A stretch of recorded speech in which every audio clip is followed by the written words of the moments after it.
Olá pessoal, tudo bem com vocês? Eu sou Fabiola Antunes e nós somos Aquela Filha.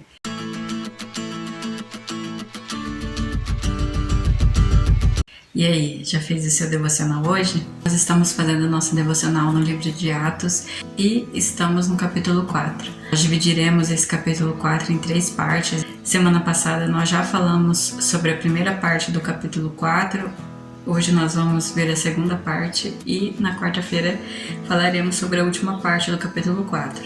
No vídeo passado nós falamos sobre a prisão de Pedro e João, como eles anunciaram que a cura daquele homem havia acontecido através do nome de Jesus. Os líderes judeus prenderam Pedro e João para que eles não anunciassem mais sobre Jesus. Como eles não tinham nenhuma acusação concreta contra Pedro e João, acabaram soltando eles. Nós vamos falar sobre essa volta de Pedro e João, como que foi voltarem para casa, voltarem para os irmãos, como que foi essa recepção que eles tiveram com esses irmãos da igreja. Nós vamos ler dos versos 23 ao 31, que vai contar toda essa história do que aconteceu na volta deles. Depois nós vamos comentando esses versos. A partir do verso 23. Assim que foram libertos, Pedro e João voltaram ao lugar onde estavam os outros irmãos e lhes contaram que os principais sacerdotes e líderes tinham dito. Ao ouvir o relato, todos os presentes levantaram juntos a voz e oraram a Deus. Ó soberano Senhor, Criador dos céus e da terra, do mar, de tudo que neles há. Falaste muito tempo atrás pelo Espírito Santo nas palavras de nosso antepassado Davi, teu servo. Por que as nações se enfurecem tanto? Por que perderam tempo com planos inúteis? Os reis da terra se preparam para guerrear, os governantes se uniram contra o Senhor e contra o Cristo. De fato, isso aconteceu aqui nessa cidade, pois Herodes Antipas, o governador, Pôncio Pilatos, os gentios e o povo de Israel se reuniram contra Jesus, teu santo servo, a quem ungiste. Tudo o que fizeste, porém, havia sido decidido de antemão pela tua vontade. E agora, Senhor, ouve as ameaças deles e concede aos teus servos coragem para anunciar tua palavra. Estende tua mão com poder para curar, e os sinais e maravilhas sejam realizados por meio do nome de teu santo servo Jesus. Depois dessa oração, o lugar onde estavam reunidos tremeu e todos ficaram cheios do Espírito Santo e pregavam corajosamente a palavra de Deus. Na primeira parte do capítulo 4, nós vemos os líderes judeus ameaçando Pedro e João para que não falasse sobre Jesus. E aqui, depois que eles contaram o que havia acontecido, toda aquela igreja oraram pedindo coragem a Deus. Todos aqueles irmãos sabiam que poderiam passar pela mesma situação que Pedro e João passaram. Todos aqueles irmãos sabiam que eles também poderiam ser presos por anunciar o nome de Jesus. E o que eles pedem a Deus? Eles não pedem para que Deus elimine os seus inimigos, eles não pedem a destruição daqueles que os perseguiam, eles não pedem que os seus acusadores sejam humilhados, eles pedem coragem para anunciar o nome de Jesus, para levar a salvação para os perdidos. Quantos de nós teremos essa ousadia de pedir para Deus coragem para anunciar o evangelho dele, ao invés de pedir poder, riqueza, fama, saúde, ou humilhar aqueles que nos perseguem? E não foi isso que a igreja pediu. Às vezes temos a tendência de achar que essa história que aconteceu com a igreja primitiva ficou no passado e que hoje em dia não acontece, porque nós não vemos isso acontecer no nosso país.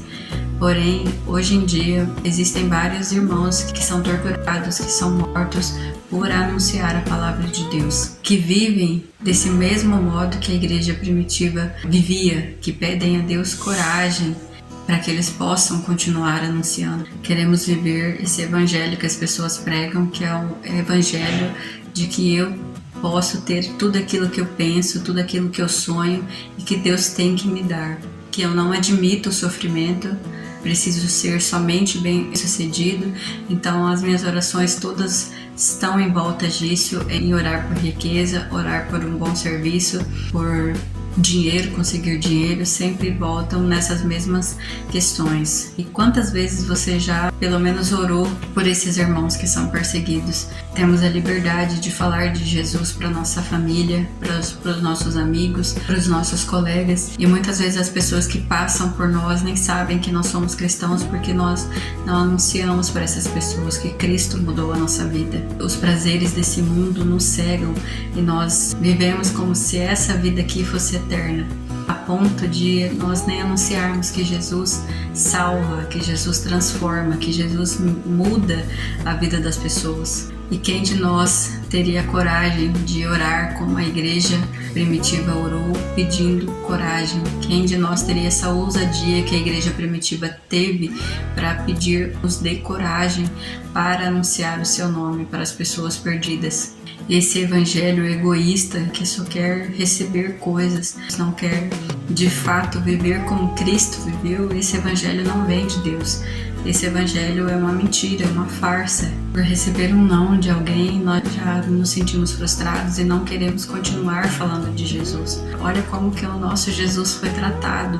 E ele não fez mal a ninguém, ele curava as pessoas, mostrava amor pelas pessoas. Ele é o nosso exemplo. Será que nós, como igrejas, teremos essa ousadia de pedir coragem para Deus? Ou nós pensamos que o ID é somente para o pastor, para o missionário, para os líderes, para os professores de escola dominical? Será que só eles que precisam fazer o ID? O que nós vemos aqui nessa igreja é que todos tinham o mesmo coração. Todos eles oraram pedindo coragem a Deus para continuar anunciando o evangelho. Anunciar que Jesus salva. Você não sabe como começar uma conversa, não sabe como dizer.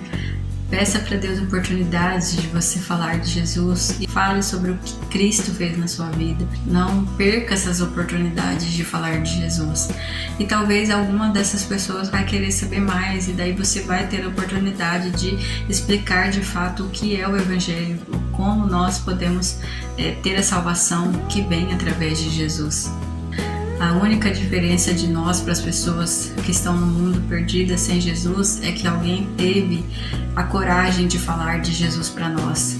Alguém precisou negar a sua vida, alguém precisou deixar a vergonha de lado e falar de Jesus para nós. Se essas pessoas não tivessem feito isso, nós também estaríamos perdidas.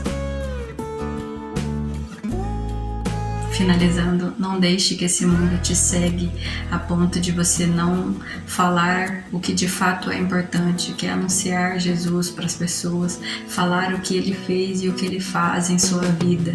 Não deixe que os prazeres desse mundo sejam maiores do que a alegria de servir a Cristo. Essa vida aqui é passageira, vamos viver 70, 80, 100 anos, mas o que nos aguarda é o eterno, o ID. Uma ordem que Jesus deixou para todo salvo. Ide por todo mundo, pregai o Evangelho. Não é ide vocês pastores, missionários, é ide você que já tem Jesus como seu Salvador. Ide, fale do amor de Jesus. Ore por aqueles que têm sofrido pelo Evangelho. Ore para que Deus possa fortalecê-los. Muitos não têm nem como sair da situação que eles estão, dos países onde eles estão, e nem querem sair de lá porque eles estão anunciando Cristo para aquelas pessoas. Então ore por esses irmãos que hoje em dia têm sofrido por causa de Cristo, por amor a Cristo. E que você não perca a oportunidade de falar de Cristo para as pessoas que estão no seu convívio. Talvez uma dessas pessoas que você anunciar de Jesus vai ser um missionário que vai para esses países onde existem pessoas sofrendo por não conhecerem a Jesus, por não saberem que há esperança em Jesus. Amém? Que você possa pedir coragem a Deus para que você tenha ousadia de falar do amor dele. Que Deus abençoe a sua vida. Temos tantas coisas a aprender com a igreja primitiva e uma delas é pedir coragem para Deus, pedir coragem para que a gente não perca oportunidades de falar do amor dele. Até o próximo vídeo e tchau!